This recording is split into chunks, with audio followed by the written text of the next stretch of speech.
Welcome to Corn Coast Conversations. I am your host, the illest in Nebraska, HAKIM. I'm here to bring you all content from all angles of life as a father, recording artist, entrepreneur, and business owner.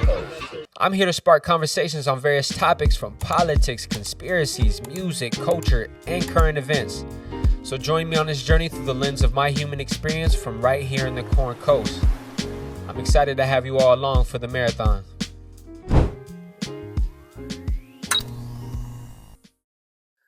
Welcome back to Corn Coast Conversations. This is episode number 7. I am solo dolo today, back with another solo episode. It's been a little bit. I kind of went on a little hiatus on you guys. I've been busy. November, really starting in October. It's been a busy month.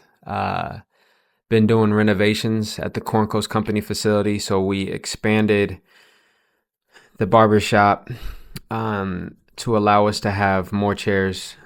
So we will be hiring new barbers, braiders very soon, but I've tackled like 90% of renovations. And yeah, I'm tired to say the least. It's not that I procrastinate with certain things, but I just put certain things first that I know are not necessarily more important, but things that I need to allocate majority of my energy towards. Otherwise, I spread myself out too thin and things don't get done in a timely manner. So I put the renovations first. And then put the podcast a little bit on the back burner. Very purposeful. I apologize on the slight hiatus. I know you guys been itching to hear more from the podcast, but yeah, that's really that. Episode 7. Let's just get right into it. Is going to be called "Life is a Garden." I use the analogy a lot throughout my music and just a lot of things, because quite frankly, I see life very much so like a garden. With that being said, I treat myself as the gardener. I'm going to change the style up a little bit. So my goal is to really just let a lot of things flow organically instead of me editing a lot of this stuff in post, cutting out stutters, cutting out dead spots where I'm just like, lost for words. I'm going to keep all that in. I got my little cheat sheet on my computer so I can follow along good points and stuff that I can, generally stay on task. But I want to make this podcast as genuine as I can possibly make it, as well as efficient. I don't have a lot of time to sit in front of a screen all day and edit clip by clip and all that jazz, but yeah, so let's see, what do we have? I'm gonna start with a couple little quotes. So God and the universe, whatever you believe, created man to be fruitful. With that being said, it is incredibly important to be purpose driven. You got to always kind of have this compass that at least is always navigating you towards your North Star, whatever that may be in your life. I think it's very important. It's probably the most important thing to have direction. I know in one of my earlier videos, I talked about the importance of direction versus speed. Speed is going to get you nowhere fast if you have no idea of the direction that you would like to be heading. Another good quote is, good thoughts bear fruit, bad thoughts bear spoiled fruit. Again, associating yourself in your mind as a garden, you got to be extremely mindful of the fruits that you plan to bear. Every thought is essentially a seed. And when that seed manifests within your mind or in the this physical realm that we're in, it's going to manifest with the intentions and the energy that you um, planted it with, whether it's good intentions or bad intentions. So be incredibly mindful of your thoughts, because they indeed will bear good or bad fruit. Let's do another little quote that I wrote down. So circumstances don't make the man. It reveals himself. It reveals him to himself. Um, yeah, that one kind of, yeah, that one just hits. That one hits a little different. Circumstances don't make the man. It reveals him to himself. Meaning, when you're greeted with um, turbulence, if you will, when you're greeted with friction or opposition, um, it reveals a lot about yourself in ways that you may not even realized. The way you are. With that being said, I'm fresh off a 70-day fast. I did a geogenetic fast from Yaki Awakening. It was 70 days of no water, no sex, no quote unquote protein, no cooked food. It was grueling. It wasn't as severe to me as my 3-day water fast that I did, but it was kind of one of those death by 1,000 cuts. It was long. It revealed a lot to me. It showed me where I was weak at. I'd be lying to say if I didn't have a couple slip ups, whether I snuck a cookie here and there. Um, but overall, it taught me a lot about myself. It made me realize how, um, I would say the first word that comes to the top of my head is how addicted I may have been to food, in the sense of overindulgence. Um, yeah, food is one of those where it's a silent killer. And I'm incredibly healthy prior to this fast, and this fast is usually for people that need a reset. So this fast was more so a disciplinary thing, and yeah, yeah, it shows you a lot about yourself. But the man I am after the 70 days is definitely a lot sharper. I learned a lot about myself. So yeah, we're gonna skip a couple more of the quotes that I had written down. Let's get into segment one. Segment one, we're gonna go a little bit deeper on the garden metaphor. So, um, when I think of how life is a garden, the imagery that comes to mind is simply that. I see myself as the sower, the gardener, um, tilling up soil. Uh, and a lot of these are metaphoric to my mind and my environment. So again, tilling up the soil, making sure the foundation is healthy enough to even um, nurture the seeds that you plan to plant. Um, a seed is not going to grow in a environment that is not ideal for it to grow in. So that's step one. It's going to be incredibly hard for you to grow and for you to mature into a fruit bearing tree, if you will, if your environment is nothing but not supporting the growth. You will become malnourished and you will not have what it takes to even reach the full potential.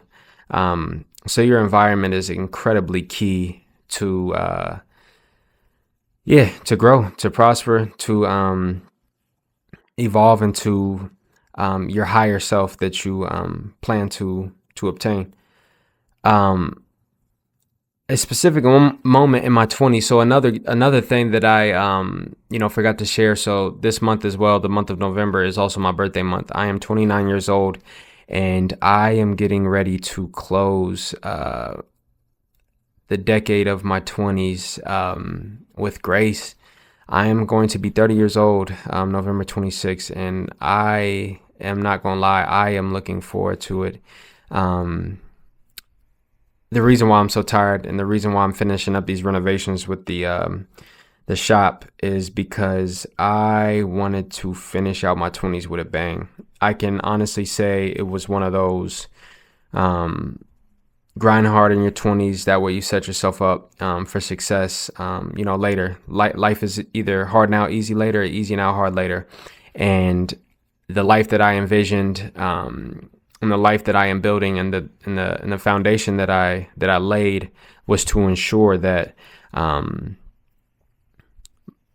this next decade and the chapters ahead of me are going to be a little bit more smooth sailing because of what I did in my 20s. Um, yeah, so let's see. So I wrote down a few questions. So I'm going to ask myself questions essentially. So share a specific moment in my 20s that felt like planting a seed for the future. I would say that would have been when, I left the family business in 2019. And long story short, I opened up the Corncos Company facility in October of 2019. So another milestone was this October. So, a couple days ago is our 5-year anniversary that the Corncos Company facility has been in business. And that is a huge, huge accomplishment, especially considering I opened up October 2019. COVID hit like not even a month or two later. So fast forward, it's been quite the journey, and still here, still standing. So that was quite the seed that I planted, and we are 5 years out from when that seed has been planted. And the amount of knowledge that I've obtained through the lessons of just being a business owner and just fatherhood and everything else within a time year span has it built me to be quite the gardener. And I feel like I have quite the green thumb now when it comes to manifesting any thought or seed that I plan to have materialize or to come into fruition in this realm. How do I nurture relationships in my life as I would tend to a garden? I'm very mindful. Just like in a garden, when you do companion planting, essentially your goal is to plant fruits, vegetables, if you will, that complement each other. Whether one of them is good to keep around you because it keeps away insects and pests, or whether another plant is good to have around you because it naturally produces more nitrogen for the soil in order to yield a better harvest or better fruit.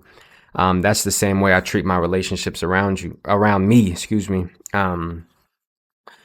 One of the quotes that I have written down is, "You're either green or growing or brown and dying." And I quite often analyze my relationships that I have around me, and I look at them and see if is this relationship benefiting me, or is this something that is kind of anchoring me and kind of holding me back a little bit. So I definitely analyze those relationships, and I figure out how I can alter that relationship in the sense of making it something to where, both parties essentially are benefiting and growing from. I don't like extra baggage. I don't like just extra hands around. It's either we're growing towards this vision together, and we're sharpening our skills, we're maturing together, or if it's not that, I can't really have it around me. Let's hop into segment two. Again, I'm reading off my notes that I typed out for myself here. That way I stay on track. So reflecting on my 20s. Some of the biggest challenges I faced in my 20s, I faced a lot. It's going to be one of those where it's like, I could name off a couple, but the entirety of all of them, the accumulation of all of them, the way they compounded, it made me that much stronger because I felt like for all of my 20s, I felt this immense sense of pressure on me. And now I truly, really understand the analogy of pressure makes diamonds because you're either going to fold under that pressure, crack, break, or you're really going to, it's just really going to make you stronger. It's going to turn you into a diamond. And yeah, I've been stress test for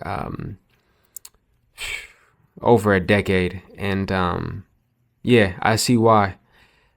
You're not able to shoulder a lot of weight if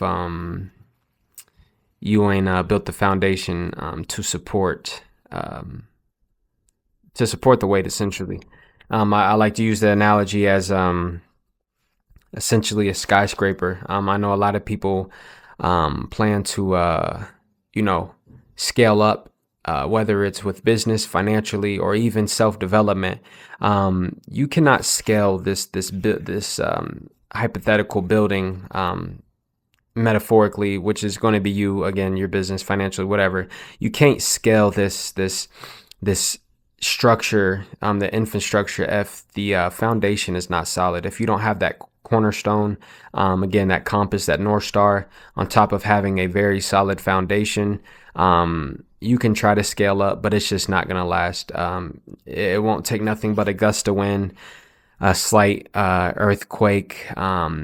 It won't take much for that building to crumble. That foundation has to be so solid. That cornerstone has to be incredibly solid. No questions asked about it. You got to be dead set on, where you're heading. Yeah, if your foundation ain't solid, you're not going to be built to last.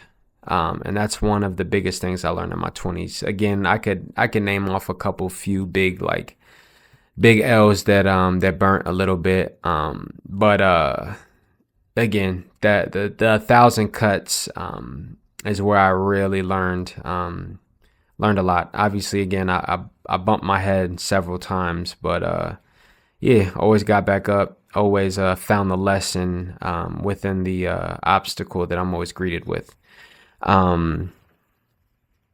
Let's see. So, can I recall a lesson from my 20s that felt like a weed I had to pull out?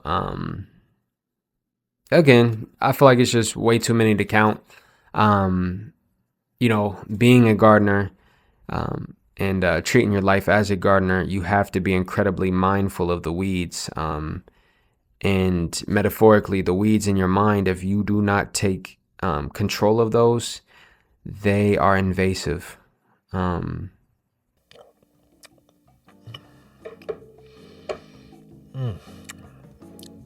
damn.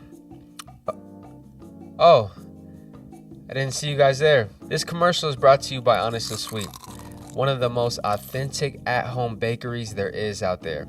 They hyper-focus on your health through clean ingredients. In fact, these treats are organic, plant-based, gluten-free, dairy-free, paleo, vegan, and most importantly, refined sugar-free, so you can treat yourself without guilt and a sugar crash. As a plant-based eater like myself, I can finally indulge in pastries and treats that will not cost me my health, and you all deserve that luxury as well.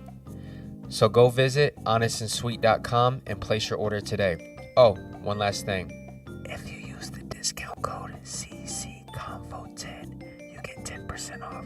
That one's on me. Big plant-based. Now let's get back to the episode. Yeah, the weeds are invasive. If you don't control your thoughts and make sure you are pulling the bad thoughts, aka the weeds, they will take over your garden before you know it, within a second. And before you know it, it's going to be incredibly hard. It's going to be a lot of work to uproot those weeds that you let run rampant. So Get the weeds under control, control the bad thoughts, and be mindful of the fruitful thoughts. And also be mindful of the weeds that come as disguise, whether it's self-doubt, insecurities, whatever it may be. They all are disguised as weeds, and they are invasive, and you want those out of your ecosystem and out of your garden. Remove the weeds. In what ways did I discover my passions or my purpose during my decade of 20s?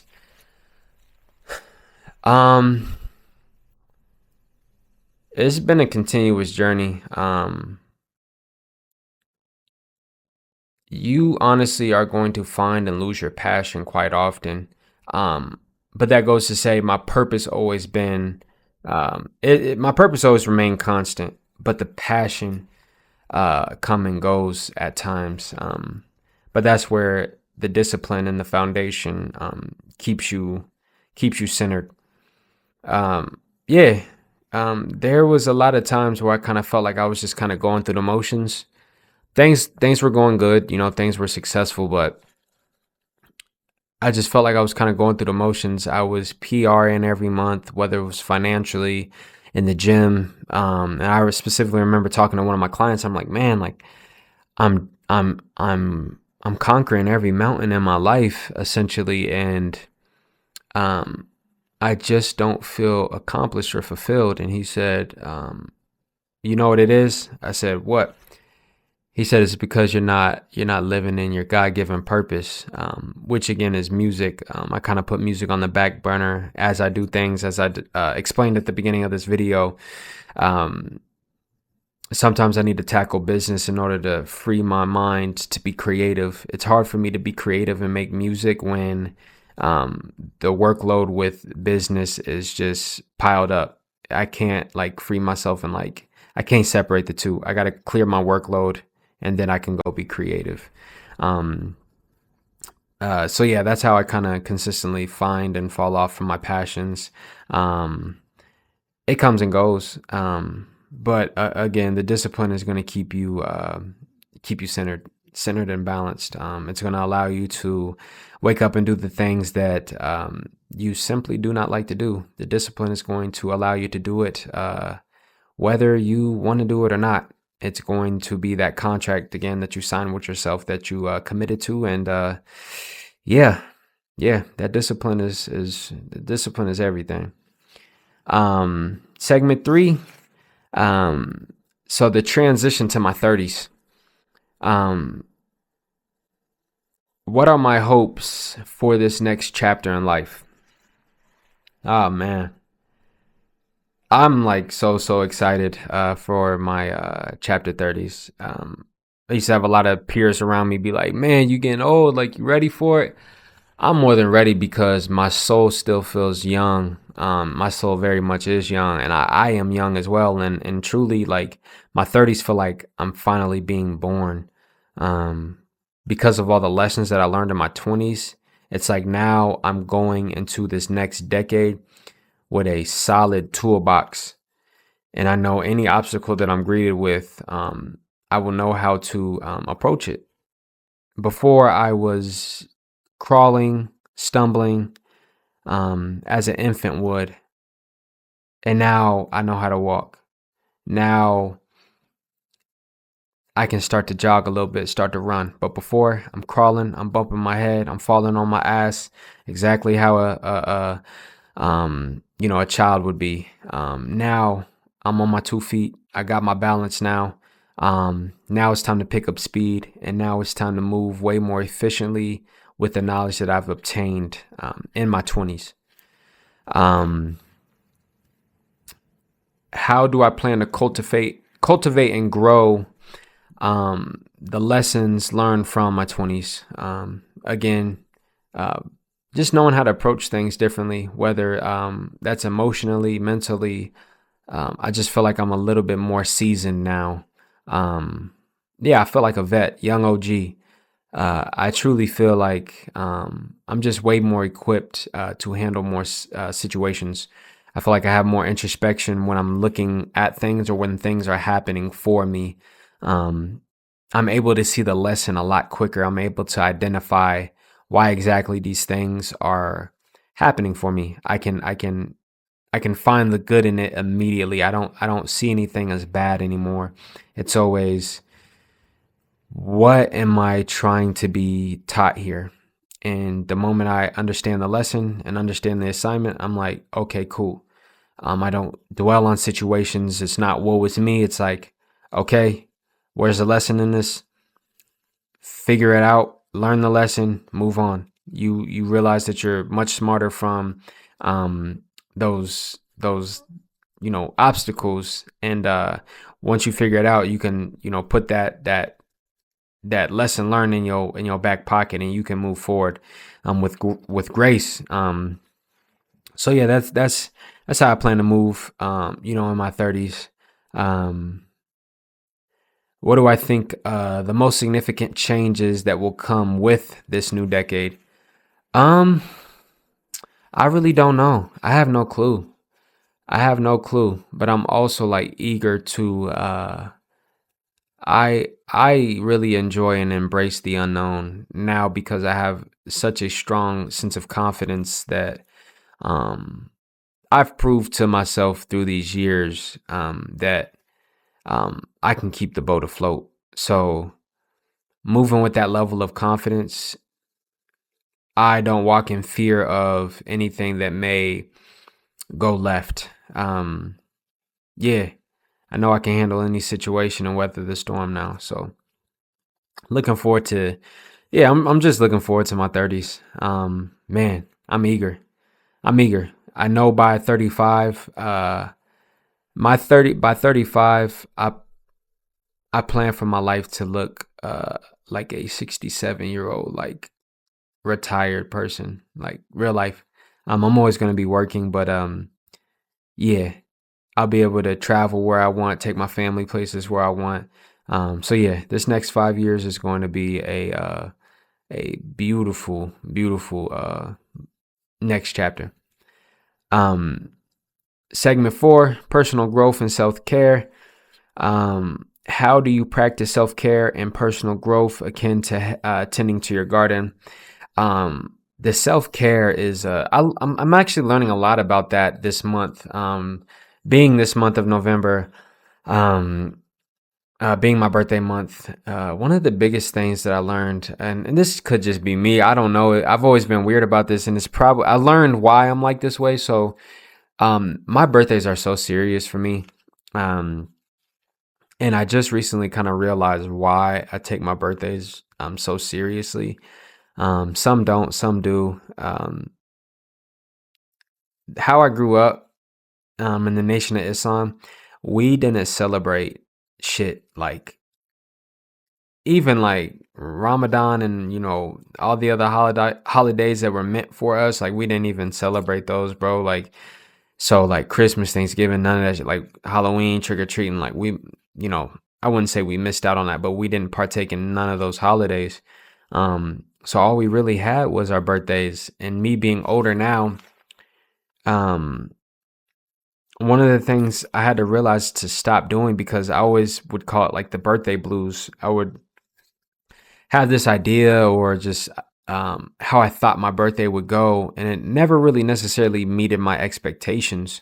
So with that being said, I took control of that. So this month, I literally am and told myself to dedicate this whole month towards me, whether it's buying the things that I want, and stop thinking from a scarcity survival mindset. I'm buying gifts for myself. I'm just buying the shit that I want, with understanding that I will make that money back.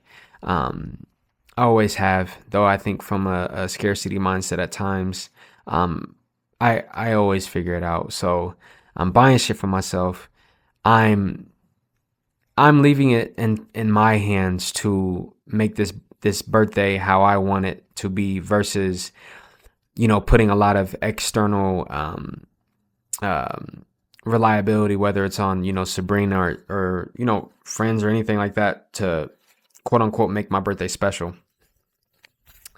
I needed to stop relying on other people to make my day special, and just allow myself to make it special. And yeah, so this month I'm doing exactly that. So yeah, a lot of self-care. But also on the other side of self-care, I know this is not self-care, but I kind of I know probably after this month, this won't be something that I do anymore, but I also feel like it was something that is very helpful for me at times. Um, though in hindsight, it's really a little bit more destructive than it is helpful. But I essentially will go through phases where I kind of let myself go, and I do this because I think I feel like it's a part of the balance. And this is just for me, because I also know the importance of staying on the wheel. But it's just something I do. I will go hard for so long, stay disciplined for so long, and then like I'll just get to a phase where it's like it's not one of those like, oh, you deserve to let yourself go, but it's like I will just kind of like be a little less disciplined on a lot of shit and kind of allow myself to kind of spiral, not necessarily downhill in the sense of like business, and just I'll just like overindulge more on food. Portions get a little bigger. I'm not working out as much. And I do this because I have set like a day where it's like, okay, it's time to climb Mount Everest again. Like instead of just staying on top of Mount Everest, I find joy and beauty in the journey and the get back up. I don't know, when you allow yourself to let go a little bit, and then when it's time to lock in again, and you finally get back in that place that you were at before, and actually a little higher this time on the peak. I can't describe it. That shit feels good. Like when you get it back, like you kind of lose a little bit of confidence. You think you lost it, and when you get back, it's very humbling. You're out of shape a little bit, and then yeah, when you lock in and it sets in, like damn, I let myself go. Now it's time to fucking lock in and get that back. It's a little bit more. I find a little bit of joy and excitement in that versus it's just a little bit more interesting versus just kind of staying on the wheel. I know it sounds crazy, and I know it's actually not the right thing to do from a disciplinary standpoint. Um, I don't know. That shit just works for me. I like allowing myself to let go at times, and then chasing that sharper me. It's just something that I do. Yeah. So yeah, aside from self-care, that is something that I just kind of do in my life. Whether it's positive or negative. Yeah, it's just something that I do. Um, let's see, where are we at? Uh, what role does mindfulness play in my life, especially as I transition into my 30s? Um, Mindfulness is everything. A very dope quote that I carry with me everywhere now that actually helped sculpt and shape my mindset was you see the world as a hammer, you view everything as a nail. So um, essentially, you really change the scope and perspective that you view life. Um, it changes everything. Again, you realize that life is happening for you, not to you. And when you view life that way, you understand that, yeah, things are working for the maturation of yourself. Life is working to ensure that you reach your highest potential. And if you don't view it as such, you're gonna always feel, think, and perceive things that in a negative way, that things are out to get you, and really that's not the case. Every obstacle, every any sort of friction, anything that happens in your life is serving as a test to allow you to grow. Things break you to make you. So yeah, um, that's been the mindset, as well as mindfulness. I kind of always try to stay in a meditative state. Really, the goal of meditation is to never not be meditating. And you can meditate with various different forms, but mindfulness is very much so a state of meditation. Um, how do I celebrate the blooms of success in my life? And what do I do when faced with droughts? I'm not gonna lie, I've never been the greatest at celebrating my successes. Um, it's always been hard for me to stop and smell the roses. I kind of always make the analogy that I grab them on the go and smell them on the go. Uh, yeah, that's one thing I will definitely do more for myself is stop and smell the roses in my 30s. I think it's good to sit and appreciate the work that you've done. Um, I admire a lot of the work that I do more as of lately. Um, I think it allows you to move with a little bit more intention when you appreciate the things that you have done and the things that you do on a day-to-day basis. Um, and it's not one of those like toot your own horns, but it's like it's really dope. So for instance, like again, my 5 year anniversary, I sat and thought about and scrolled through old pictures where I first started the business. And it was bare bones. And to see where I'm at now, it is yeah, it's beautiful. Yeah. So that kind of serves as a reminder, like what the fuck I'm capable of. And yeah, it allows me to not forget who the fuck I am and what the fuck I've done. So yeah, yeah. As far as the droughts, when I'm faced with droughts, same thing. Um, I think about every drought that I've been greeted with, and none of them put an end to me. So I'm still here, still kicking. Um, yeah, I think we're gonna wrap it up for tonight. It's late. I'm tired. It's been quite the long day. Um, yeah, yeah, it's been quite the long day. We're gonna end it here. Um, again, this is Cornco's Conversations. I appreciate you guys rocking out with me today. This is episode 7 of Life is a Garden. Real quick, let me leave y'all with a diamond of the day. Let's see what I got. Um, hmm. Let's see. Uh, hmm. We'll go with this one. Your future will be the result of the decisions you are making today. Um, that wraps up the episode pretty well. I'm going to say that one again. Your future will be the result of the decisions that you make today. Remember, the best time to plant a tree was yesterday. The second best time is today. Life is a garden. Go out, plant the seeds so you can reap the sweet fruits of your labor in the near future. Again, my name is HAKIM. I am the illest in Nebraska. I am your host on the Cornco's Conversations. Peace.